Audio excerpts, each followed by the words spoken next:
పాత బస్తీలో పట్టు నిలుపుకునేందుకు వ్యూహాలు రచిస్తోంది ఎంఐఎం. గ్రేటర్ వరిలో మెజార్టీ డివిజన్లు కైవసం చేసుకుని సత్తా చాటాలని చూస్తోంది. ప్రచారంలో దూసుకుపోతున్న పతంగిపట్టం పార్టీ నేతలు బలమైన ఓటు బ్యాంక్ ఉండటంతో గెలుపుపై గట్టి ధీమాతో ఉన్నారు.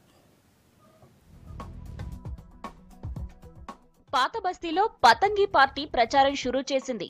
అందరికంటే ముందే అభ్యర్థులను ఖరారు చేసిన ఎంఐఎం ప్రచారంలోనూ స్పీడ్ పెంచింది. రాజధానిలో బలమైన ఓటు బ్యాంకు, గ్యారంటీ సీట్ల భరోసాతో ఆ పార్టీ నేతలు ధీమాగా ఉన్నారు. గ్రేటర్లో మొత్తం 150 డివిజన్లలో మెజారిటీ స్థానాల్లో ఈసారి టఫ్ ఫైట్ నడిచే ఛాన్స్ ఉంది. అయితే టీఆర్ఎస్, మజ్లిస్ పార్టీల మధ్య ప్రత్యక్ష పొత్తు లేకపోయినా అవగాహన మాత్రం కుదిరిందనే చర్చ జరుగుతోంది. దీంతో మజ్లిస్ తన బలాన్ని పరిమితమైన స్థానాల్లోనే కేంద్రీకరించి పక్కా ఫలితాలు రాబట్టే ఎత్తుగడతో వెళుతోంది. ఓల్డ్ సిటీలో ఎంఐఎం 60 డివిజన్లలో మాత్రమే పోటీ చేస్తోంది. మిగతా స్థానాల్లో టీఆర్ఎస్ కు మద్దతివ్వాలని అంతర్గతంగా నిర్ణయించుకున్నట్లు టాక్. అన్ని ప్రధాన పార్టీలు రెబల్స్ తో టెన్షన్ పడుతున్నాయి.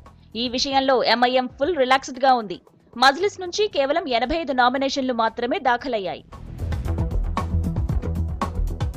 ఇక పార్టీ అధినేత అసద్ సోదరులే ప్రచారంలో అన్ని తామై వ్యవహరిస్తున్నారు. అభ్యర్థుల ఖరారు, నామినేషన్లు, క్యాంపెయిన్ ఇలా అన్నింటిలో అసద్ బ్రదర్స్ దే ఫైనల్ డెసిషన్. ఇక పోటీలో రెబల్స్ బెడదే లేకుండా జాగ్రత్తలు తీసుకుంటున్నారు నేతలు. అభ్యర్థుల జాబితాను సీక్రెట్ గా ఉంచుతూనే క్యాడర్ను ఏకతాటిపై నడిపిస్తున్నారు నేతలు.